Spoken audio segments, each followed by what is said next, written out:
All are doing well. So start करते हैं अपना चैप्टर नंबर 2 लेक्चर नंबर 2। ठीक है, ऑलरेडी लेक्चर नंबर 1 जो है that is planning functions of management, introductory part and planning का जो इंपॉर्टेंस पार्ट था वो हमने कर चुका है। Now we are on organising. ठीक है, तो ये अपना सेकेंड फंक्शन है ऑफ मैनेजमेंट। सो ये पढ़ेंगे। तो देखो, हमने प्लानिंग में क्या सीखा था कि we are deciding something, what we have to do in future, when to do, how to do, what to do, who is going to do. ये सारे क्वेश्चन का आंसर हमें प्लानिंग में मिल रहा था। After setting objective, after setting path of action, हमको कुछ काम पे लगना पड़ता है। ठीक है, अब मुझे बोलो, प्लानिंग तो कर लिया कि हमको 10,000 यूनिट प्रोड्यूस करने हैं इस साल।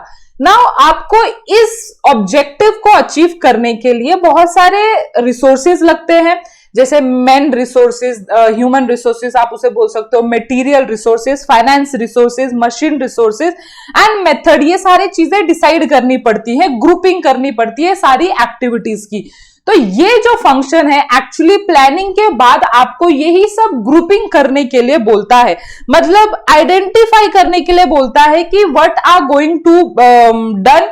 पहले वो आइडेंटिफाई करो, उस रिसोर्सेज को लेके आओ जो हमको लगने वाले हैं। सो क्या क्या रिसोर्सेज लगने वाले हैं? So man, money, material, machine and method, और उस सारे रिसोर्सेज को ग्रुप करो properly to achieve objective what we have set up in the planning function. तो ये सारी चीजें हैं और उन्होंने बोला है, देखो उन्होंने बहुत अच्छी बात बोली है कि हम प्लानिंग में बेसिकली क्या डिसाइड करते हैं कि हमको क्या करना है फ्यूचर में, और ऑर्गेनाइजिंग में हम क्या डिसाइड करते हैं, what are the means, what are the ways of achieving that objective, हम कैसे करने वाले हैं। ये सारे क्वेश्चन का आंसर हमें ऑर्गेनाइजिंग फंक्शन देता है। देखो, ऑर्गेनाइजिंग फंक्शन का सबसे पहला जो इंपॉर्टेंस है वो मैं अभी एक्सप्लेन कर देती हूं, आपको समझेगा थोड़ा बहुत। जैसे प्लानिंग में क्या हो रहा था, सारी चीजें हम ऑन पेपर कर रहे थे, हम एक्चुअली एग्जीक्यूशन का काम हम बिल्कुल भी नहीं कर रहे थे। तो ये जो अपना ऑर्गेनाइजिंग फंक्शन है वो थोड़ा बहुत प्लानिंग है और थोड़ा बहुत ऑपरेशन है, कोई मिड पाथ है। मतलब कि इसमें हम थोड़ा बहुत, जैसे कि हमने प्लान तो कर लिया बट हमको पता चला यार हमारे पास रिक्वायर्ड रिसोर्स नहीं है, तो we have to re jot down that plan कि अरे हमको ना थोड़ा सा ये प्लानिंग में चेंजेस करना पड़ेगा। तो organising is somewhat what required administration also and operations also, मतलब हमको एग्जीक्यूशन का काम भी थोड़ा बहुत देखना पड़ता है और इधर थोड़ा बहुत आप बोल सकते हो प्लानिंग का काम भी इधर करना पड़ता है। Facilitate administration as well as operation, मतलब कि आपको रिसोर्सेज अगर है तो गुड एंड वेल आप आगे के फंक्शन पे जा सकते हो, बट नहीं है तो फिर प्लानिंग के फंक्शन पे जाओ, मतलब एडमिनिस्ट्रेशन करो कि प्रॉपर क्या कर सकते हैं, कैसे कर सकते हैं, उसको जॉट डाउन करो, प्रॉपरली रीथिंक करो एंड देन ऑपरेशन करो। तो ऑर्गेनाइजिंग समवट वैसा एक मिड पोजीशन है जिससे कि सारे जो मीन्स है, तरीके हैं, वो आपको पता चलते हैं। तो ये सब चीजें ऑर्गेनाइजिंग में आते हैं। ये जो होते हैं, the function is important for execution of plan, as I told you अभी कि ये जो फंक्शन है एक्चुअली जो एग्जीक्यूशन होने वाला है, मेन लेवल पे जो एग्जीक्यूशन होने वाला है उसका जो सारी प्लानिंग है वो planning as well as organising function बोलता है। देखो, बिल्कुल भी मत ये समझना कि ऑर्गेनाइजिंग इज एग्जीक्यूशन। जो एक्चुअल एग्जीक्यूशन होता है वो हम डायरेक्टिंग फंक्शन में करते हैं, बट इधर समवट एग्जीक्यूशन के लिए जो तैयारियां होती हैं वो करनी पड़ती है हमको, कि प्लानिंग में जो हमने बताया क्या हमारे पास वैसा सब कुछ है, वैसे डिपार्टमेंट है, वैसी रिसोर्सेज है कि नहीं है। So the function is important for execution, ठीक है, which has been prepared by the top level management. So plan जो हमने बनाया है उसके लिए जो हमको एग्जीक्यूशन करना है डायरेक्टिंग फंक्शन में, क्या उस सब चीजों के लिए हम तैयार हैं, तो उस सब का आंसर हमको मिलता है। तो देखो ये क्या बोल रहा है, it is a synchronisation and combination of workforce, physical, financial, information resources are establish in the process of organising. मतलब कि ये सारे जो भी वर्कफोर्स हैं, फिजिकल, फाइनेंशियल, उनको एक जगह पे हम रखते हैं, देखते हैं कि हमको क्या और रिसोर्सेज चाहिए कि हमारे लिए बस है, सिंक्रोनाइज करते हैं, थोड़ा कॉम्बाइन करते हैं, कि कौन से वर्कफोर्स कौन से डिपार्टमेंट में जाने चाहिए, कौन से डिपार्टमेंट को कितना पैसा लगने वाला है, क्या इंफॉर्मेशन की जरूरत है, इंफॉर्मेशन रिसोर्सेज की टू अचीव आवर ऑब्जेक्टिव। सो ये सारे काम जो एग्जीक्यूशन लेवल पे होने वाले हैं उसको थोड़ा सा प्लान आउट करना, जॉट डाउन करना, ये सारे ऑर्गेनाइजिंग फंक्शन के काम होते हैं, उस एक्टिविटीज होते हैं। नाउ अब हमको इन सारी चीजों में से हमको कौन सा डेफिनेशन हमको करना है, तो I will suggest to do Koontz and O'Donnell का डेफिनेशन अगेन। प्लानिंग में भी वही से था और ऑर्गेनाइजिंग में भी वही था। तो ऑर्गेनाइजिंग में देखो उन्होंने क्या बोला हुआ, it is nothing but is it grouping of activities. Grouping of activities क्यों बोला हुआ है, तो जो ऑर्गेनाइजेशन होते हैं उसमें n नंबर्स ऑफ वर्क्स रहते हैं, n number of activities, small jobs रहते हैं।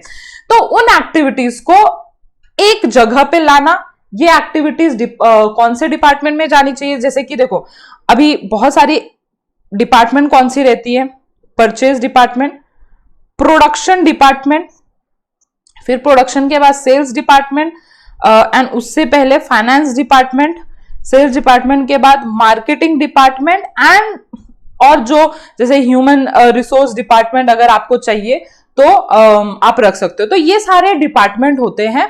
तो बहुत सारे एक्टिविटीज होते हैं, जैसे कि परचेज डिपार्टमेंट में हो गया रॉ मटेरियल के जो खरीदने के जो एक्टिविटीज हैं, फिर फिक्स्ड असेट खरीदने की एक्टिविटीज हैं, तो ये परचेज डिपार्टमेंट में जाएगा। प्रोडक्शन डिपार्टमेंट में जो सारी एक्टिविटीज है वो प्रोडक्शन डिपार्टमेंट में जाएगी। तो उन्हीं का बोला हुआ है कि ऑर्गेनाइजिंग में क्या होता है, ग्रुपिंग करते हैं हम एक्टिविटीज का, जो भी हमको गोल्स एंड प्लान करने के लिए नेसेसरी होता है, और उस एक्टिविटी को हम प्रॉपर डिपार्टमेंट में असाइन करते हैं। क्या करते हैं, वो जो भी सारी एक्टिविटीज जहां भी सूटेबल है उधर हम उस डिपार्टमेंट में डाल देते हैं और बोलते हैं ये तुम्हारा काम है। उस डिपार्टमेंट हेड को हम बोलते हैं ये तुम्हारा आज से काम है, तुमको करना पड़ता है। एंड सेकेंड मोस्ट इंपॉर्टेंट जो हमको इसमें करना पड़ता है is to provision of authority and delegation. अब ये वर्ड जो है अथॉरिटी एंड डेलीगेशन, ये बहुत भारी वर्ड है, इस पे पैराग्राफ होते हैं, बट आपकी बुक में नहीं दिया हुआ है।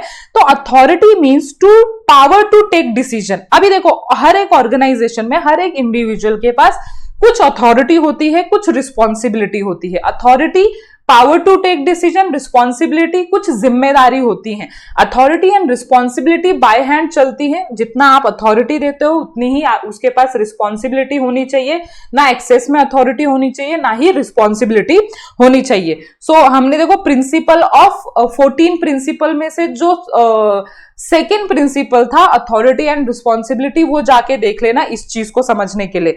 तो क्या हर एक ह्यूमन रिसोर्स के पास वो अथॉरिटी है? अगर नहीं है तो प्लीज असाइन करो। जो हमारे एक्टिविटीज हैं या जो हमारे काम हैं, क्या उसको छोटे छोटे जॉब्स में आपने डिवाइड किया? जैसे मैनेजर के पास, एक जो परचेज मैनेजर है उसके पास बहुत ज्यादा काम होते हैं, एंडलेस नंबर के काम होते हैं, बट हर काम वो नहीं कर सकता, नॉट पॉसिबल। जैसे कि हमारे एकेडमी में अकाउंट्स भी सारंग सर पढ़ाए, ओसीएम भी सारंग सर पढ़ाए, ऐसा पॉसिबल नहीं है। तो सारंग सर ने क्या किया, हर टीचर्स बुलाए, मतलब ह्यूमन रिसोर्स, उनको अथॉरिटी दी और जो काम है उनको बांट दिए। तो ऐसे ही ऑर्गेनाइजेशन में होता है, हर एक कामों को बांटा जाता है ऑन द बेसिस ऑफ की स्किल क्या है, कैपेबिलिटी क्या है। एज यू नो कि मेरे को थ्योरी सब्जेक्ट पसंद है, सर को पता था तो फिर मेरे को थ्योरी सब्जेक्ट असाइन कर दिया। तो ऐसे ही स्किल, कैपेबिलिटी, क्वालिफिकेशन एंड ये सारी चीजें देखते हुए वो काम उस पर्सन को असाइन कर दिया जाता है एंड प्रॉपरली कोऑर्डिनेट देखा जाता है, कोऑर्डिनेशन का सारी चीजें देखी जाती हैं। तो ये है ऑर्गेनाइजिंग का definition. Now will move to importance of organising, जो सबसे पहले मैंने आपको अभी बोला, ये मैं रीड आउट करूंगी, पहले ही समझा दिया था मैंने। So organising process lead to identify and group of activity, पढ़ा हुआ है। Grouping and assigning activity is the task of administration, whereas processing according to it is a operational activity। तो देखो, जो हम ग्रुपिंग का काम कर रहे हैं वो एडमिनिस्ट्रेशन का काम है, और जो हम असाइनिंग का काम कर रहे हैं एंड उसके आगे जो हम प्रोसेसिंग करने वाले हैं वो ऑपरेशनल काम है. So thus organising facilitate both administration as well as operation. Due to proper grouping of task and employ there is a increase in production and reduction in the wastage. As usual यही होने वाला है. अगर आप proper तरीके से organising function करने वाले हो, जिसको जो काम पटता है वही देने वाले हो, जो डिपार्टमेंट की एक्टिविटीज है उसी को देने वाले हो, तो एट द एंड रिजल्ट क्या होगा? Increase in production and reduction in wastage. Duplication of work नहीं होगा कि वो वाला डिपार्टमेंट भी वही काम कर रहा है और ये वाला डिपार्टमेंट भी वही काम कर रहा है. तो ऐसी जो पॉसिबिलिटीज होती हैं वो चीज निकल जाती है जब हम ऑर्गेनाइजिंग फंक्शन करते हैं. आगे का लेक्चर कंटिन्यू करने से पहले आप लोगों के लिए एक छोटी सी इंफॉर्मेशन थी कि एचजीसीए दो तरीकों से लेक्चर्स आपके लिए लेके आता है. एक तो यूट्यूब सीरीज जैसे आप हमें देख रहे हो, और दूसरा हमारे खुद के प्रीमियम ऑनलाइन लाइव क्लासेस जहां पे आपको ये टीचर्स रिस्पेक्टिव सब्जेक्ट पढ़ाते हैं. एकदम energy at it best level होता है, एकदम फेस टू फेस जैसी फीलिंग रहती है. जी मीट पे लाइव सेशन लिया जाता है, और अगर आपके कोई लेक्चर मिस भी हो जाते हैं तो उनकी बैकअप फैसिलिटीज एप्लीकेशन पे प्रोवाइड कर दी जाती है. तो आप ये देख सकते हो, ये सारे कुछ एडिशनल बेनिफिट्स है जो आपको इस प्रीमियम बैच में मिलते हैं. और अगर आपको इन सारे कोर्सेज में से कोई भी कोर्सेज आपको लेना है तो आप दिए गए नंबर पे हमें कॉल या व्हाट्सएप कर सकते हो. तो कंटिन्यू करते हैं हमारा आज का lecture. Second one is very important, bring specialisation. अभी देखो, अभी मैंने आपको क्या बोला था, सारंग सर ने क्या किया अपने पहले, अगर आप पहले की वीडियोस देखोगे सारंग सर की, तो सारंग सर ही सारे सब्जेक्ट्स पढ़ाते थे. चाहे वो, हालांकि he is a very good teacher in all subject, मतलब उनकी अकाउंटिंग एंड बच्चे स्टिल डिमांड करते हैं कि ओसीएम भी वही पढ़ाए, एसपी भी वही पढ़ाए, बिकॉज उनकी टीचिंग इतनी फैबुलस है, नो डाउट. बट ऐसा पॉसिबल है क्या? जब ग्रोइंग कंपनी होती है, जब ग्रोथ होती है, तो ऐसा पॉसिबल नहीं होता है कि एक ही टीचर सारे सब्जेक्ट पढ़ाए. तो क्या करना पड़ता है उन टीचर को अपना जो स्पेशलाइजेशन, अपनी जो चीजें होती है वो अपने पास, मतलब जो उनका बेस्ट जहां पे दे सकते हैं. तो सारंग सर ने ऑब्जर्व किया अपने आप में कि वो अकाउंट्स बहुत बेस्ट दे सकते हैं, एंड बाकी सारी चीजों को उन्होंने क्या कर दिया, दूसरे टीचर को, दैट इज ओसीएम एसपी मुझे दे दिया. मैथ्स जो है धीरज सर को बुलाया. अभी वो सोच रहे हैं कि इकोनॉमिक्स भी किसी टीचर को दे दे, बिकॉज वो फोकस करना चाहते हैं अकाउंट, वो बच्चों को बेस्ट देना चाहते हैं इन अकाउंट सब्जेक्ट. तो ये सारी चीजें होती है कि जब आप ऑर्गेनाइजिंग फंक्शन करते हो तो बेसिकली आप स्पेशलाइजेशन के बारे में सोचते हो, because you assign jobs according to that. Right person को राइट जॉब देते हो, राइट डिपार्टमेंट को राइट एक्टिविटी असाइन करते हो. तो grouping of activity and assigning the authority, ये सब के वजह से अल्टीमेटली क्या आता है, स्पेशलाइजेशन आता है. जो चीज में जो अच्छा रहता है उसको मिलता है, तो वो काम कर करके क्या हो जाता है, उस इंसान में स्पेशलाइजेशन आ जाता है. So the division of work help in bringing the specialisation in various activity. Specialisation in organisation lead to the organisational efficiency. कभी भी जब भी स्पेशलाइजेशन आता है ऑर्गेनाइजेशन में, क्यों बोला जाता है कि ऑर्गेनाइजेशन में हमेशा स्पेशलाइजेशन होना चाहिए, बिकॉज जब आप स्पेशलाइज होते हो तो आपकी जो काम करने की क्षमता है वो ज्यादा इंक्रीज हो जाती है. You can focus on your best चीज एंड आप अदर चीज को डेलीगेट कर देते हो, दैट इज आप बांट देते हो. Now third one is define the job properly. देखो, असाइनिंग का काम हो रहा था, ग्रुपिंग का काम हो रहा था, तो जो पर्सन को जो चाहिए होता है वही मिलता है. जो रिस्पॉन्सिबिलिटी, अथॉरिटी उसको मिलनी चाहिए according to the qualification, skill and experience, वही काम उसी पर्सन को मिलता है, जिससे कि क्लैरिटी आती है जॉब में और उसको वो प्रॉपर जॉब मिलता है. Clarify authority and responsibility. Definition मैंने बताते बताते बोला था कि दो चीजें होती हैं जो हमने सेकंड प्रिंसिपल ऑफ मैनेजमेंट में भी पढ़ा था आउट ऑफ 14 प्रिंसिपल. दो चीजें क्या होती है, अथॉरिटी एंड रिस्पॉन्सिबिलिटी. एंड हमेशा ये जो दो होने चाहिए, authority is equal to responsibility होना चाहिए. सो जब भी एक मैनेजर के पास बहुत सारा काम होता है तो वो क्या करता है, वो अपने कामों को बांट देता है, and so that misuse of power does not take. मतलब कि आप जिस इंसान को रिस्पॉन्सिबिलिटी दे रहे हो उसी उतना ही आप उसको अथॉरिटी दोगे, तो मिस यूज ऑफ अथॉरिटी जो है वो बचेगा. मतलब कि कोई भी अपनी अथॉरिटी को इतना ज्यादा इस्तेमाल नहीं करेगा जो उसके रिस्पॉन्सिबिलिटी के एक्सेस है। जैसे कि फॉर एग्जाम्पल मुझे as a clerk, as a accountant काम करने के लिए मुझे एक पीसी की जरूरत है, टैली की ऑथराइजेशन की जरूरत है ना, जीएसटी जो सॉफ्टवेयर रहता है उसका उतना जरूरत है, बाकी सब मुझे जरूरत नहीं है। तो उतने की ही मुझे अथॉरिटी असाइन की जाएगी, तो उससे क्या होगा, I can't miss use my authority, because मेरे पास उतनी ही अथॉरिटी है जितना मेरा रिस्पॉन्सिबिलिटी एग्जीक्यूट करने में लगता है। तो ये चीज मैनेजर जो है कहां पे ध्यान रखता है, ऑर्गेनाइजिंग फंक्शन में जब वो असाइन करता है काम, that is authority and responsibility को बांटता है, तब वो ध्यान में रखता है, जिससे कि अल्टीमेटली हमारे ऑर्गेनाइजेशन में अगेन एफिशिएंसी एंड प्रोडक्टिविटी बढ़ती है। Now fifth one is establishes coordination. देखो ये प्लानिंग में भी आया था, इधर भी आया था, तो ये हर एक में आने वाला है। जब आप प्रॉपर प्लानिंग करते हो या आप प्रॉपर ऑर्गेनाइजिंग फंक्शन करते हो, तो जाहिर सी बात है कि कोऑर्डिनेशन तो आएगा ही आएगा। हर एक इंडिविजुअल को जब ये पता रहेगा कि मुझे क्या काम करना है, मुझे कौन से डिपार्टमेंट का काम करना है, कब करना है, जब आप ये सारी चीजें कर दोगे, आइडेंटिफिकेशन ये सारी चीजें करके रखोगे, तो कोऑर्डिनेशन मतलब कि सिंक्रोनाइजेशन आने में काम होगा। तो म्यूचुअल अंडरस्टैंडिंग भी बढ़ेगी, म्यूचुअल रिलेशनशिप भी बढ़ेगा, mutual coordination, synchronisation of all department at different level बढ़ेगा, जिससे कि हमारा ओवरऑल जो फंक्शनिंग है वो अच्छा होगा। Clear? Now sixth one is help for effective administration. देखो जो मैनेजर होता है वो हर एक डिपार्टमेंट का अलग अलग होता है। उस डिपार्टमेंट का मैनेजर उस डिपार्टमेंट के लोगों को हैंडल करता है, दूसरे डिपार्टमेंट के मैनेजर को दूसरे लोग हैंडल करते हैं। तो हो क्या जाता है कि every manager has that power कि वो डिपार्टमेंट के लोगों को जो करना है वो करवा सकता है, जैसे करना है। तो इससे क्या होता है, मैनेजर को बहुत अच्छा स्कोप मिलता है एडमिनिस्ट्रेशन करने का। मतलब कि तू काम कर रहा है ना, तू काम कैसे कर रहा है, कब कर रहा है, क्या कर रहा है, मुझे रिपोर्टिंग करके जा। तो इससे right job with right authority and responsibility होने में अच्छा होता है, डिवीजन ऑफ वर्क प्रॉपरली होता है, डेलीगेशन ऑफ अथॉरिटी प्रॉपर होता है, hence it leads to efficient and effective administration. Now seventh one is helpful for growth and diversification of organisation. Growth क्या होता है, जब कंपनी उसी फील्ड में अपने ब्रांचेस ओपन करना चाहती है, जैसे कि for example I am in the production of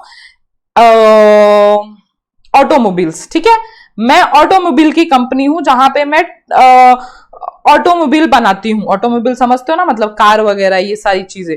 तो फॉर एग्जांपल मुझे और ग्रो करना है, तो मैं इसी में दिल्ली में ब्रांच ओपन करती हूँ, तो मैं बोलती हूँ मैं ग्रो कर रही हूँ। बट डाइवर्सिफिकेशन किसको बोलते हैं, जब आप ऑटोमोबाइल को फील्ड को छोड़ के दूसरे फील्ड में ग्रो करना चाहते हो, तो उसको हम डाइवर्सिफिकेशन बोलते हैं।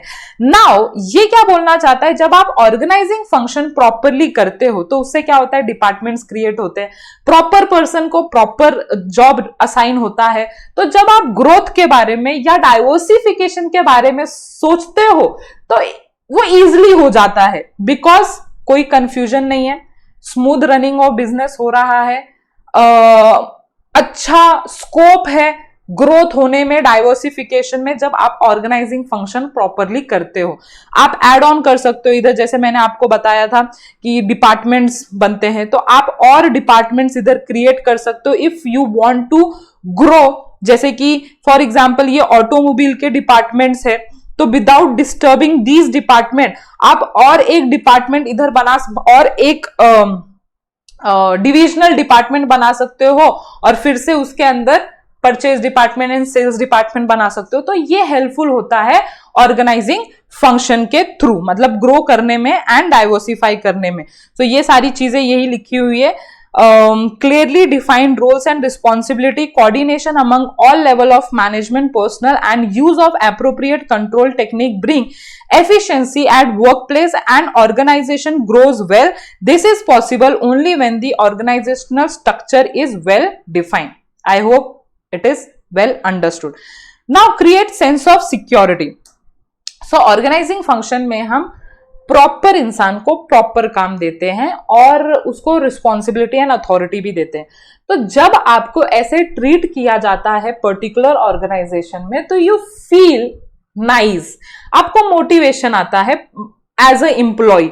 तो आपको एक सेंस ऑफ सिक्योरिटी होती है कि यस, ये कंपनी मेरे साथ अच्छा कर रही है, ये कंपनी मुझे निकालेगी नहीं, बिकॉज उसने मेरे को कुछ काम दिया है जो मैं बेस्ट दूंगा या दूंगी। तो ये हर एक कंपनी में होता है। Clarity in job and power जब आप करते हो, मतलब जब आप रिस्पॉन्सिबिलिटी एंड अथॉरिटी अगर आप प्रॉपरली बांटो, तो it increase the mental satisfaction and it create the sense of security. Bang on, समझा? Okay, now scope for innovation, याद है प्लानिंग में भी आया था। तो देखो मैंने बोला था कि organising is somewhat planning also and directing also, बीच वाला पार्ट होता है। तो इधर वैसे ही होता है, जैसे कि अगर आपको ऑर्गेनाइजिंग में लगा कि नहीं, ये वाला जो प्लानिंग पार्ट है वो अच्छे से नहीं हुआ, इसमें हम और अच्छी तरह से कर सकते हैं, या अगर हम इस इंडिविजुअल को हायर करें या इस इंडिविजुअल को हम ये काम दे तो ये और इनोवेटिव तरीके से कर सकता है। तो इसमें थोड़ा सा हम अपना दिमाग लगाते हैं और कैसे प्लानिंग की चीजों को और अच्छी तरह से कर सकते हैं, या कैसे हम एक इंसान से हम और अच्छी तरह से काम करवा सकते हैं, उसके टैलेंट को यूज कर सकते हैं फॉर इनोवेशन। तो ये सारी चीजें ऑर्गेनाइजिंग फंक्शन से ही पॉसिबल हो पाती है। तो जब आप रोल एंड एक्टिविटीज करते हो तो employ can work by using a new ideas. So आप पर्टिकुलर अथॉरिटी देते हो, रिस्पॉन्सिबिलिटी देते हो, तो उस इंसान को लगता है भाई मुझे काम मिल गया, अच्छा मिल गया, चलो इसमें हम इतना बेस्ट करते हैं ताकि मुझे प्रमोशन मिले। So there enough space for manager to develop talent and flourish the knowledge. This scope of innovation into the adopting new changes in the method of work and is possible only through a set of organisational structure. अभी organisational structure क्या होता है, जैसे top level पे कुछ लोग होते हैं, फिर मिडिल लेवल पे कुछ लोग होते हैं, और फिर लोअर लेवल पे बहुत सारे लोग होते हैं। तो ये जो ट्राइंगल शेप में जो बनता है उसको हम ऑर्गेनाइजेशनल स्ट्रक्चर बोलते हैं। And it is possible only in organising function, because organising function में ही हम प्रॉपर पर्सन को प्रॉपर जॉब देते हैं। Okay, now next one is helps in optimum utilisation of resource. तो सेम आपको इसमें भी मिला होगा, प्लानिंग फंक्शन में भी मिला होगा और ऑर्गेनाइजिंग फंक्शन में मिला। जाहिर सी बात है, ऑप्टिमम में मैंने क्या बोला था कि जितना आपने रिसोर्सेज यूज करना चाहिए उतना ही यूज होना चाहिए, ना ज्यादा ना कम। तो प्लानिंग जैसे एश्योर कर रहा था, वैसे ही ऑर्गेनाइजिंग एश्योर करेगा कि क्या राइट पर्सन के पास राइट जॉब है, क्या राइट डिपार्टमेंट में राइट रिसोर्सेज हैं, तो उससे जो रिसोर्सेज का यूटिलाइजेशन होगा वो बेटर होगा, वेस्टेज नहीं होगा, ना उनको कम मिलेगा। So the right workforce utilise other resources at optimum level so the desire result are achieve with in the defined period. मतलब कहने का मतलब है, हम राइट पर्सन को राइट जॉब देंगे तो वो पर्सन एश्योर करेगा कि वो अच्छी तरीके से कर रहा है कि नहीं, मतलब दूसरे रिसोर्सेज को, फाइनेंस को, मटेरियल को, मशीन को, मेथड को वो अच्छी तरह से यूज करेगा जब हम अच्छे लोगों के हाथ में अच्छा जॉब असाइन करेंगे, मतलब बराबर रोल असाइन करेंगे। तो ultimately what it leads to optimum utilisation of resource. तो ये था आपका organising function and I love this chapter. बस इसमें दिक्कत वाली बात यही है कि आपको नंबर ऑफ पॉइंट्स याद करने पड़ते हैं। बहुत ज्यादा बच्चे ऐसे बोलते हैं मैम वो पर्टिकुलर पॉइंट्स हमको याद नहीं होते, 10-10 पॉइंट है ईच फंक्शन में। Bye practice everything is possible. By writing practice, note making करो। बच्चे मुझे कमेंट्स में पूछते हैं कि मैम इसमें नोट मेकिंग करना है क्या? यस, फ्रॉम इंसेप्शंस ओनली, मतलब फ्रॉम इनिशियल लेवल। अभी अप्रैल ही है, मतलब हमने स्टार्ट ही किया है, तो आप स्टार्टिंग से अगर नोट्स पे फोकस करते हो तो आपके जो राइटिंग प्रैक्टिस है, नोट मेकिंग है, वो होता रहेगा और एग्जाम में आप स्कोर ज्यादा अच्छा कर सकते हो, और कुछ नहीं। मतलब राइटिंग प्रैक्टिस से क्या होता है, हमारे जो टेम्पररी मेमोरी है ना, उसमें उससे हमारे परमानेंट मेमोरी में चला जाता है व्हेन वी राइट समथिंग। तो always do practice by writing, not मतलब कि हम ममिंग करते हैं ना, बार बार वही चीज बोलते हैं, वैसे नहीं होती है पढ़ाई, राइटिंग प्रैक्टिस से होती है पढ़ाई। तो नेक्स्ट लेक्चर में we will do staffing. Staffing बहुत छोटा टॉपिक है, हो जाएगा easily. So meet you in next lecture. Till then, bye bye. Study well and do well. अगर आपको ये वीडियो पसंद आया है तो जरूर लाइक कर देना, कंटिन्यूस नोटिफिकेशन के लिए चैनल को सब्सक्राइब कर देना, मैक्सिमम फ्रेंड को शेयर कर देना। और अगर आपको इस वीडियो में कुछ अच्छी बातें लगी हो या आपको कुछ सजेस्ट करनी हो तो जरूर हमें कमेंट करके बताना। और हमारे ये कुछ सोशल मीडिया अकाउंट्स है जहां पे आप हमें फॉलो कर सकते हो। So till then, see you in next lecture. Bye bye.